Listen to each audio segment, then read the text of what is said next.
What has happened in your life? God is in control of every single thing that happens in your life. He is not asleep. He was not preoccupied with some other major catastrophe somewhere. He knows everything that is going on in your life, and yet He allowed people to malign you and slander you and hurt you, take away what is rightfully yours. Why? Can you, like Joseph, say this? What you intended for evil, God intended for good in my life. Can you say that?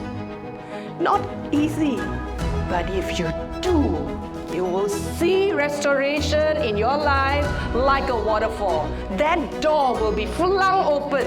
Every blessing that God has for you, you are holding back.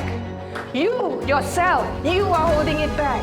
Because if you don't let go, God says, forgive.